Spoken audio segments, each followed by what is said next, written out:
CBK here at Bullspit Movies and TV, and I'm going to talk to you about the movie I just seen recently. It's called X-Men Days of Future Past, I believe. And yeah, it's a good movie. I'm going to talk about a couple things I liked about it. Pretty good storyline, kind of dark. It makes you really have a sense of mortality when it came to a bunch of people dying off at the start and even at the end.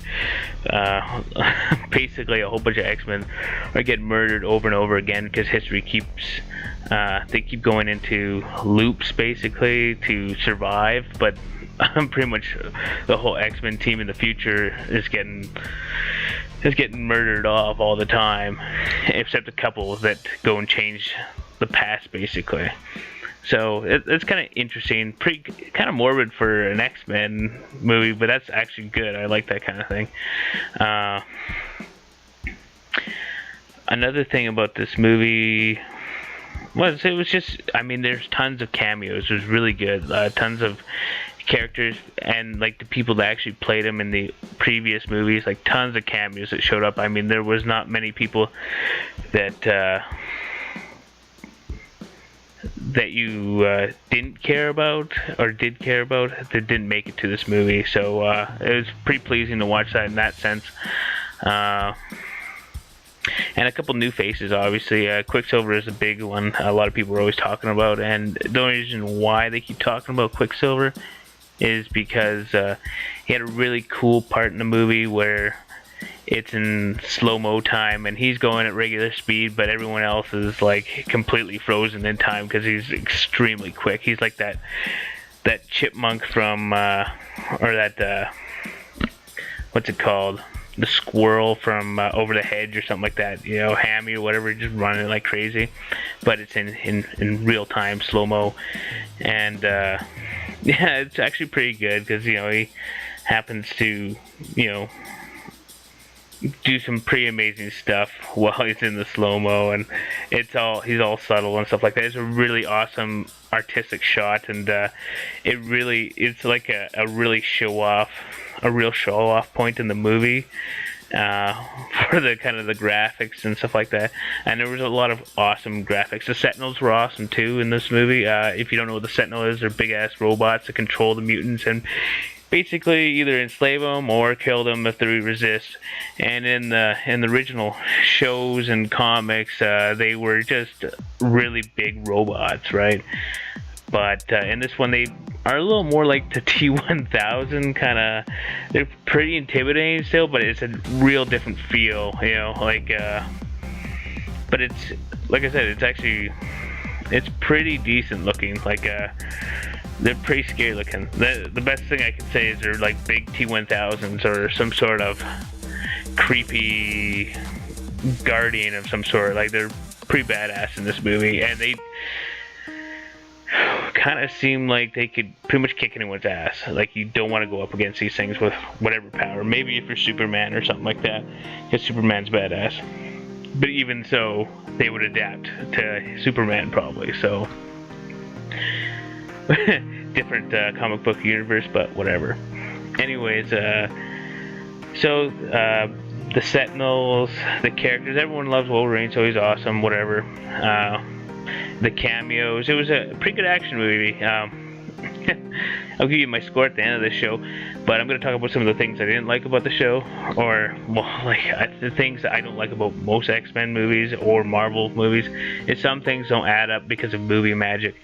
Some of the timelines with the original movies and stuff like that. It's like, okay, where could this actually take place? Like, some of it doesn't even make sense if you compare it to the first, second, and third movie, and then you jump back into this and it's just like, oh, like the Mystique thing, like, it's like, if Mystique is doing this, how does she end up to the point where they end up in the first movie?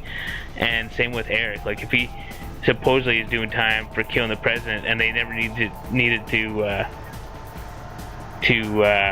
break him out of the Pentagon, then wouldn't you just sit in that room for forever, basically, and the first movie would have never happened? You know, because there would have been no Magneto or whatever, right? And I mean, it's stuff like that. And I'm just trying to think. My other biggest thing about this movie that I couldn't believe, it was cool, but it's just not believable coming from a technician side of things, is Magneto takes this railroad tiles and liquefies it basically, which is kind of weird to begin with. But then these railroad ties go inside these robots and basically short circuit them and stuff like that, and basically has control over the Sentinels. How would he be able to?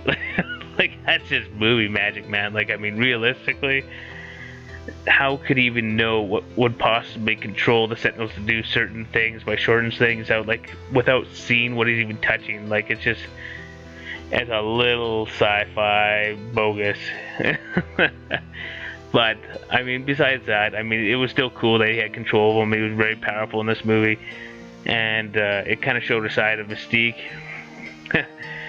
that, you know, there was more story based around Mystique. Mystique was very mysterious in the other movies, where this was more based around her.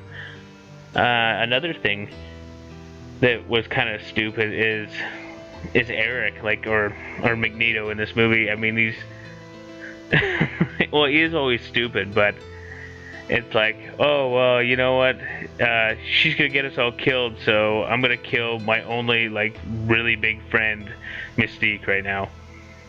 And it's like, holy shit, I mean, you're not helping. And then he actually makes things worse, because he makes a huge ass scene of mutant fighting where Mystique is gonna kill this guy. So it's just stupid characters. and you know, I'm kind of disappointed in the Professor too. Professor X is kind of a dimwit when he's young, and he's kind of feeling sorry for himself. And you know, he never let on that he was kind of like this type of character in the first movie. And it just, I don't know, he was kind of a whiny little shit for the first little while. And it's like, okay, well, seriously, I mean, I don't know. I think he just drags his heels a little more than he needs to, honestly. If they know it needs to be done, just do it already. And I don't know. Those are my qualms of the movie. But besides that, it was a decent movie. I mean, full of action, full of really cool special effects. The cameos are awesome. So I'm going to give this rating. I got to give it a 4 out of 5 or a Happy Red Mushroom at a star. Like, it's a decent movie. It's worth a watch. If you love your X-Men movies and you've loved them up until this point, even with the stupid continuity errors and, you know, that would never happen, like cutting off the bottom of a beer bottle with a katana. I mean, I'm pretty sure that's physically impossible. Just, you know, some of the stupid nuances and cliches that go into these movies. Yeah, definitely go see this one. It's probably one of the better ones out of them all, actually. And with that being said, you know, I'm probably one of the few people that actually liked the third installment of this movie. I mean, I thought it was of the X-Men movies. They always got a lot of bad rap, but yeah, I actually enjoyed it. And I think what people had a problem with that movie is they were introducing too many things at once, and they weren't properly introducing these characters, and that's what was upsetting a lot of people. So, but I mean, you can't keep the story, the original story, the same if you're making a movie. You know what I mean? Like, I mean, you can keep it similar, but I mean, if you make it exactly the same, then what's the point of watching the damn movie? So that's my argument there. So with that being said, yeah, I like this movie. I obviously gave it a 4 out of 5. So you know, tell me what you thought about this movie, and maybe we could talk about more particular parts of the movie if anyone's actually interested in talking about this movie. So with that being said, good night, Canada, America, and don't forget to eat X-Men.